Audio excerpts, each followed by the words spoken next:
Dear students, तो ninth class physics की जो न्यू बुक आई है 2025 की, ये हमने स्टार्ट की हुई है। न्यूमेरिकल्स हमने इससे प्रीवियस लेक्चर में कर लिए थे। एक्सरसाइज के शॉर्ट क्वेश्चंस रह गए थे।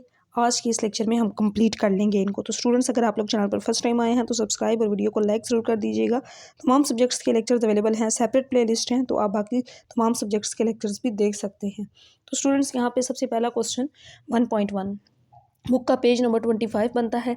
यहाँ पे सबसे पहले इस क्वेश्चन को देखें। ये क्वेश्चन है, can a non physical quantity be measured? क्या नॉन फिजिकल क्वांटिटी को मेजर किया जा सकता है? इफ़ यस, अगर किया जा सकता है, देन हाउ, कैसे किया जा सकता है? बड़ा ही सिंपल सा क्वेश्चन है। आपने ये आंसर देना है, no physical quantity can not be measured. Physical quantity को मेजर नहीं किया जा सकता। अब क्वेश्चन की ये बात आती है, इफ़ यस देन हाउ, अगर किया जाए तो फिर कैसे? देखिए, अब मैं आपको बुक के पेज नंबर 6 पे दिखाऊंगी। शुरू में तो आपने ये लिख लेनी है line, no physical quantity can not be measured. अब वो कहते हैं कि अगर मेजर की जाए तो फिर कैसे की जा सकती है? तो इसका आंसर देखें, आप ये करेंगे, लव, अफेक्शन, फियर, विजडम, ये क्या है? सारी फिजिकल क्वांटिटीज हैं। Date can not be measured using tool and instrument, ये किसी टूल और इंस्ट्रूमेंट से तो मेजर नहीं हो सकती, लेकिन ये इनडायरेक्ट मेथड से मेजर हो सकती हैं। तो आप इफ़ यस वाले आंसर को कैसे करेंगे? ये love, fear, affection, that physical quantities be measured by indirect method.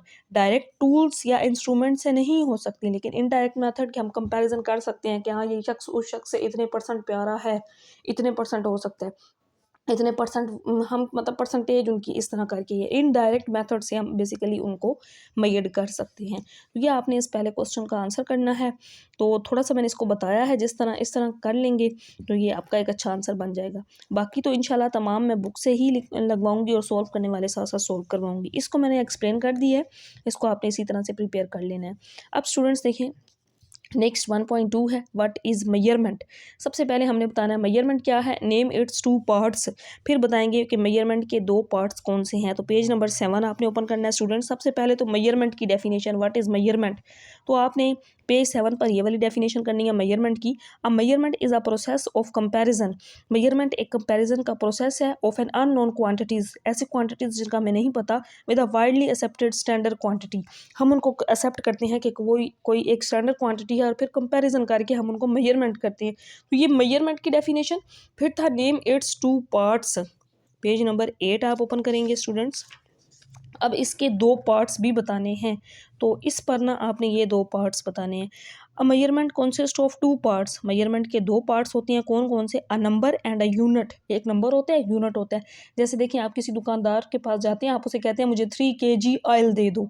अब 3 क्या है, ये मैंने यहाँ मेंशन किया ना, देखिए 3 ऑयल है, kg उसकी ग्राम है, यानी कि आपने 3, आप कहेंगे 3 ऑयल दे दो, ऐसे तो नहीं ना। 3 kg 1 किलो के आपको 3 पैकेट दे दे।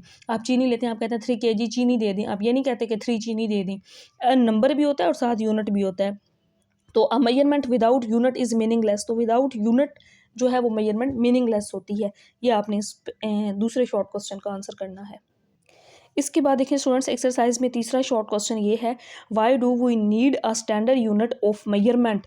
हमें मेजरमेंट के स्टैंडर्ड यूनिट्स की ज़रूरत क्यों होती है? पेज नंबर 8 ओपन करेंगे इसके आंसर के लिए। पेज नंबर 8 पर स्टूडेंट्स इसका आंसर 1.3 यहाँ से लेकर यहाँ तक आपने करना है।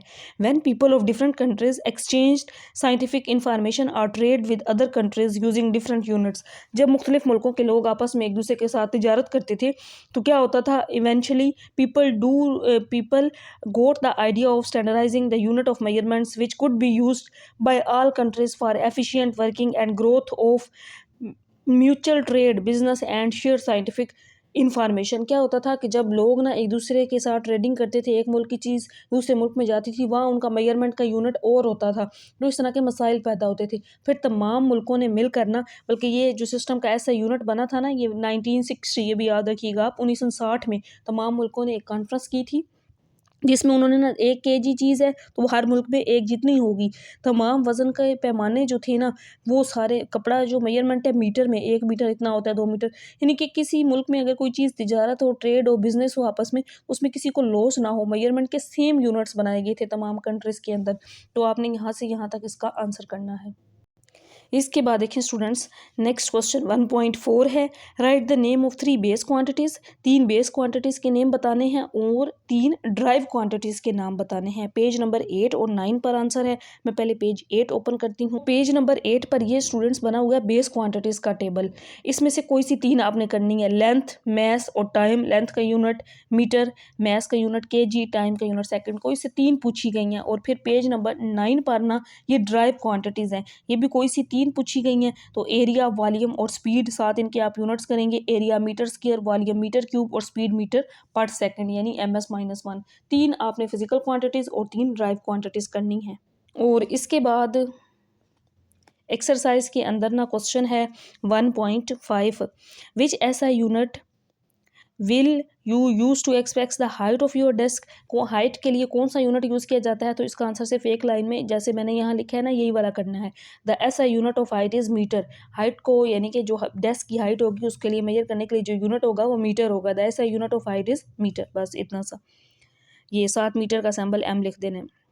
नेक्स्ट इसके अंदर क्वेश्चन है 1.6, right the name and symbol of all SI base units. तमाम बेस यूनिट्स के सिंबल बताएं और उनके नेम बताएं। पेज नंबर 8 पर है इसका जवाब। ये तमाम स्टूडेंट्स पेज नंबर 8 पर ये वाला कंप्लीट टेबल आप करेंगे। ये सारी बेस क्वांटिटीज़, ये इनके यूनिट और ये इनके सिंबल्स हैं, ये पूछे गए हैं।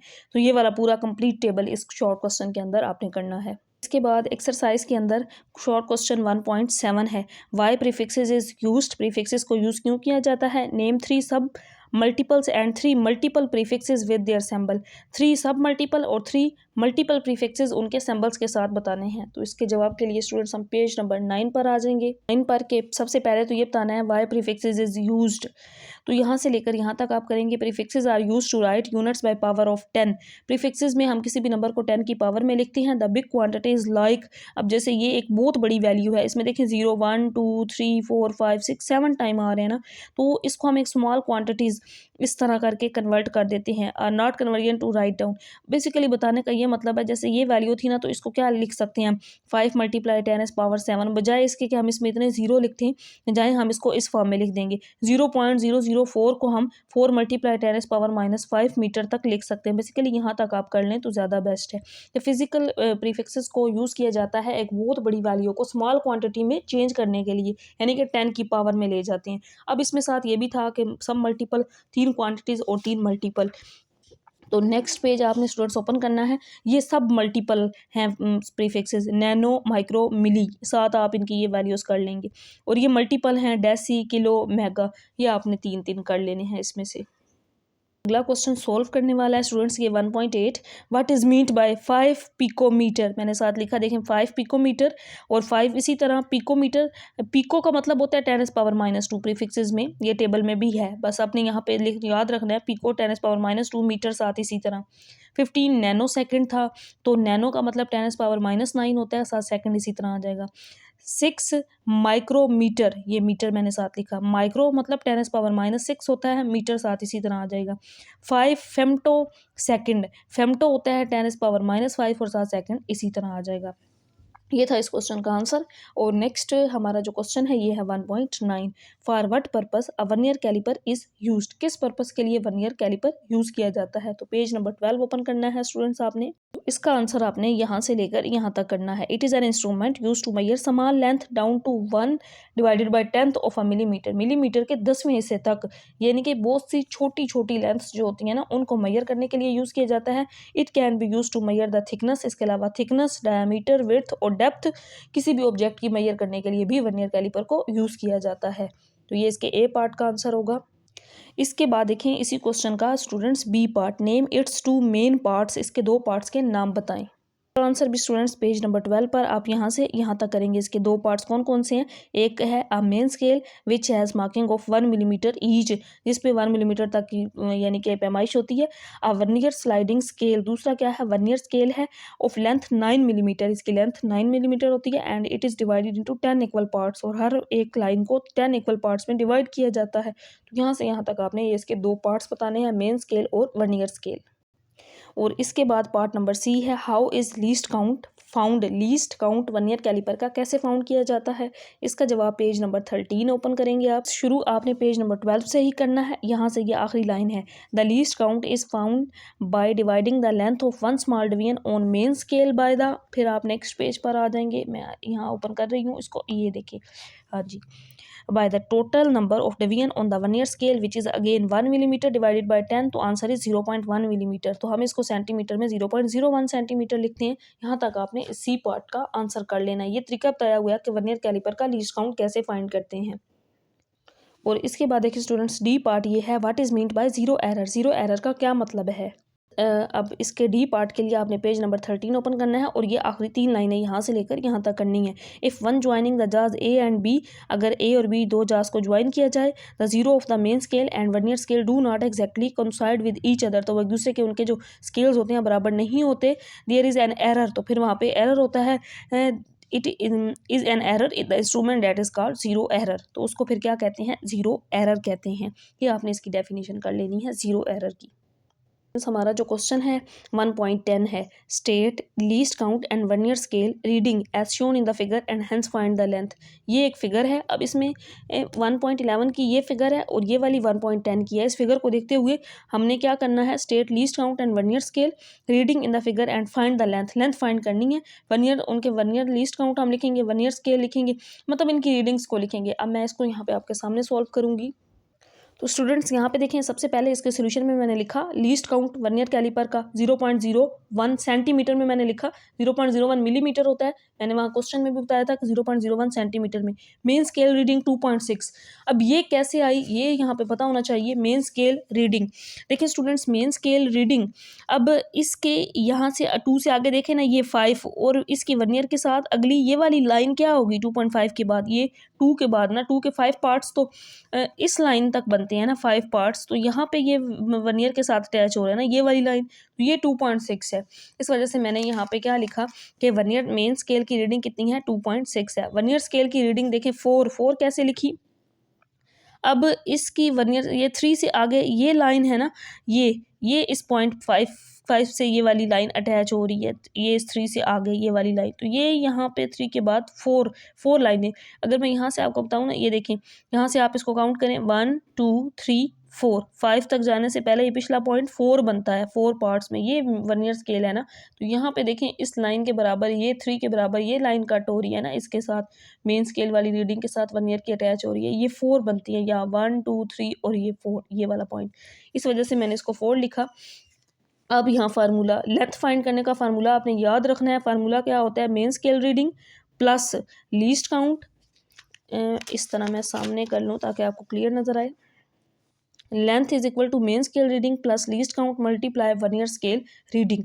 ये फार्मूला आपने हमेशा याद रखना है लेंथ फाइंड करने का। मेन स्केल रीडिंग मैंने क्वेश्चन में आपको बताई थी, अभी यहाँ पे 2.6 प्लस फिर least count 0.01 multiply vernier scale reading, तो वर्नियर स्केल रीडिंग 4 है, ये इसी तरह लिखें, इसको 4 के साथ मल्टीप्लाई करें 0.04 आ जाएगा, दोनों को ऐड करेंगे तो 2.64 सेंटीमीटर, ये इसका आंसर आ जाएगा। सिंपल सा क्वेश्चन है, बस आपने ये फार्मूला याद रखते हुए इन वैल्यूज़ को यहाँ पे पुट कर देना है। क्वेश्चन 1.10 स्टूडेंट्स, आपको इस न्यूमेरिकल की समझ आ गई होगी, बट इसके बाद देखें हम अगला करते हैं 1.11, which reading out of A B and C shows the correct length and Y.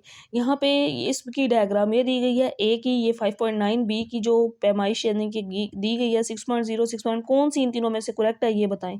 तो इसके लिए आपने आना है पेज नंबर 12 पर। स्टूडेंट्स देखें ये टॉपिक में भी ये सारी चीज़ मेंशन थी, यहाँ से आपने पहले तो यहाँ से यहाँ तक करना है।